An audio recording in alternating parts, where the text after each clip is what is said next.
Hello, good evening, and welcome back. So BBC Question Time has been outfoxed. Yes, this is Lawrence Fox, the Daily Mail. Misquotes, but nonetheless. Having the best day of my life drinking all these leftist tears. He does preempt by saying, I am in no way having the best day of my life drinking all these leftist tears. Actor Lawrence Fox taunts trolls after he was branded a white privileged male during Meghan Markle racism wear on Question Time. And this is just one of many good things that he said, and of course had a rallying cry behind him because of it. People saying, yeah, well, he should be a regular panelist now. It's nice to have a breath of fresh air. I'm not really a fan of actors and their social commentary, but actually this guy is a nice change, and why can't we have more of him? Of course he's saying, I guess it's all over now, but thanks for having me. I can't wait to get cancelled. So Mr. Fox quoted Martin Luther King's speech as the position I took last night, so retroactively. Question Time ago was with race and ethnicity lecturer Rachel Boyle. A waste of time that is. Yes, as in someone who had been on the BBC before, but was just an audience member this time, as BBC Question Time tends to do. She said that Meghan had been torn to shreds in Britain since marrying Harry, which he said, well, she knew what she was getting into. Let's call it by its name, it's racism, she's a black woman, she told QT audience. To which he replied, it's not racism, and Miss Boyle blasted him as a white privileged male. To which he replied, oh my god, that's racist. You suggesting you know about me based on my race? That is racist. So he is standing strong in the face of a left-wing Twitter mob accusing him of racism following his Question Time slanging match with an ethnicity lecturer over Meghan Markle. 41-year-old accused Rachel Boyle, an academic at Edge Hill University on Merseyside, the stabbiest place, of being racist after she called him a white privileged male for denying the Duchess of Sussex was hounded from Britain for being mixed race. As the row continued today, he quoted Martin Luther King's 1963 I Have a Dream speech about living in a nation where children will not be judged by the colour of their skin, but by the content of their character. And so you might think, oh, well, that is progressive, actually trying to say that people are equal and that the race doesn't matter. But no, because they're coming back to say, oh, you're just appropriating Dr. King in order to prop up your own white privilege and toxic masculinity. Because there's never enough of these people unless you're just self-flagellating, as the Amazing Atheists did a few years ago. Just the video, I'm sorry I'm white, I'm sorry I'm male, I'm sorry I'm white, I'm sorry I'm male. That is what these people seem to be wanting from you. Nothing you do will ever be good enough. The purity tests are impossible to pass. There will always be a new barrier. The goalpost will be moved, and it will never be enough.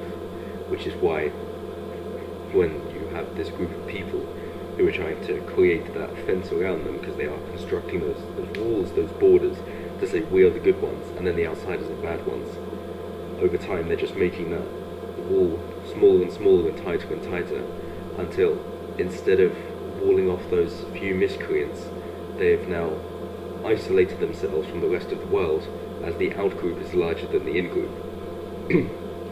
They are willingly becoming a minority of Puritans. So he goaded critics about drinking all of these leftist tears, telling his detractors, my cup it overfloweth, but please don't stop. His opponent, Miss Boyle, said today she's not asked about how the row, and tweeted, fell out with Lawrence Fox, not asked, upset a majority white audience, not asked. It's great when you're an academic about race, you see it everywhere, and you can't see people as the individuals they are. But call the treatment of Meghan Markle what it is, racism. No. Thank you to BBC Question Time for having me. It isn't saying how she was welcomed in to begin with, even though she shouldn't have been, given her history, cheating, divorcee, too old, not understanding the royal family, and so on. And what I like is that he was having none of it. He was unapologetic, and that is the only way to deal with these people, that you can't apologise for something that you don't feel sorry for. So he's continuing with his support of Martin Luther King, which you would have thought, oh yeah, that's fair enough. Yes, we are now just all people and we don't have to see race, but no, because now to be so-called colourblind is racist. So the tweeting question, to be clear, I am in no way having the best day of my life, ever drinking all of these leftist tears. My cupboard overfloweth, but please don't stop. Dripping with sarcasm. And he was very theatrical, which is a given, seeing as he is an actor. And there's the lady himself on BBC Breakfast. So he's using American constitutional language by saying, I can't help what I am. I was born like this. It's an immutable characteristic. To call me a white privileged male is to be racist. You're being racist. Use their own language against them. Brilliant. And this is what Academic Agent has been saying for a while, that the left tries to gain control through using language in a different way, and they create their own words in order to further their agenda. Therefore you've got to wrestle control back from them by using different words, and ones that are more favourable for your cause. It's a battle of rhetoric instead of a battle of logic. If it was just logic, the right would have won a long time ago. But the left appeals to the hearts, whereas the right appeals to the minds. So he's saying with Meghan and Harry that basically having their cake and eating it and demanding, hey, can we have the cottage back and your HOHs? You can't have both. He also blasted climate change hypocrisy by lecturing stars in the Labour leadership contest. Because you're saying, yeah, to be honest, I do fly about. I'm not really that fast. So yeah, as an actor, you must do a lot of flying. And his response, well, yes, but I make up for it by preaching everybody how bad it is that they're doing it. Which of course got more laughter and applause. That yes, that is the hypocrisy of it. But you might like to know that if you actually take into consideration all the infrastructure repairs and the fueling and everything that goes into air travel as well as train travel, then it is quite conflicted, and some would say that air travel is actually better for the environment than train travel. So that's nice, given that you don't need the huge length of tracks between your destinations and you don't need to maintain that. They're just little airport hubs, and you have 1 million people in the air at any one time with minimal infrastructure. So it is actually quite good. And not only did he go against racism, he also went against sexism. Given that they're saying, oh, who should be the next Labour leader? He said, is the person to actually battle Boris and replace Magic Grandpa? He said, probably Keir Starmer. To which the response was, oh, what about one of the 4 women? And he went, oh yes, of course, my mistake. Any of the women. How's that, any of the women? Because of course it matters what gender you are, and none of your policies. So, I think Ricky Gervais had a good point with his Golden Globe speech, that the tide is turning, as Jamie Foxx is saying as well, Lawrence Fox is saying as well, that at this point people are understanding that we're sick of being preached to, and it's utter bullshit. Sick of being called evil for our immutable characteristics and just who we are, who we were born as, and we're not a bad person inevitably. We've actually got to do something to earn that, and therefore by being unapologetic and not buying into their narrative at all, he's gaining a lot of support.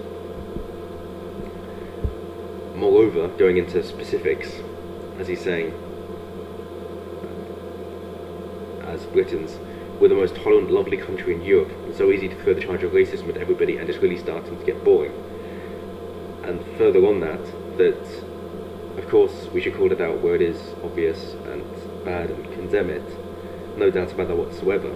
But you shouldn't use that as a club to beat your enemy over the head with just because they disagree with you, as there are problems in the north of England, in places like Manchester, with grooming gangs, where people aren't wanting to look into it because of race and fears of being called racist, and people are suffering because of it. And yes, he did actually mention grooming gangs and race on the BBC, so he's done well, because he's a handsome chap, which always helps. And is he then going to play the victim, as they were saying, Scousers, because they were in Liverpool, they're always playing the victim. That's projection at its finest. But nonetheless, he disagrees, and he's not going to buy into that either. I'm not saying, oh, now people are attacking me for what I've said. No, he's just saying, dear trolls, water with the duck's back, happy Friday everyone. So he is leading by example, not just practicing what he preaches, but preaching what he's practicing. But they're all the highlights, and of course people are predominantly supporting him, because how could you not? But if you're interested, then go check out the full length for yourself, as aggravating as Question Time can be. That just find a montage of his highlights. They're always nice. But yes, in terms of using racism and sexism against the people, it's nice to have this breath of fresh air, as they say. And I think after Ricky Gervais made that last Golden Globe speech, that we're going to see more people speaking out about it. And again, the academic agent would say it's a watershed moment, that this is going to be the turning point. Similar to how he said about Ian Hislop talking about Princess Diana's death and saying, well, we don't really care about it, and then it suddenly stopped. It's going to be the same thing here, and hopefully Ricky Gervais was the catalyst for it, and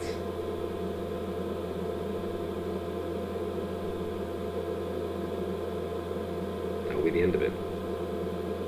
But as always, let me know what you guys think down below. Am I jumping the gun and actually things have to get worse before they get better?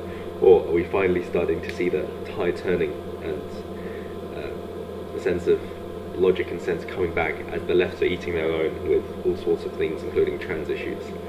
We can but hope, and Johnson's victory, I think, was an example of that. So let's hope it's good news going into the weekend, and until next time, have a good one.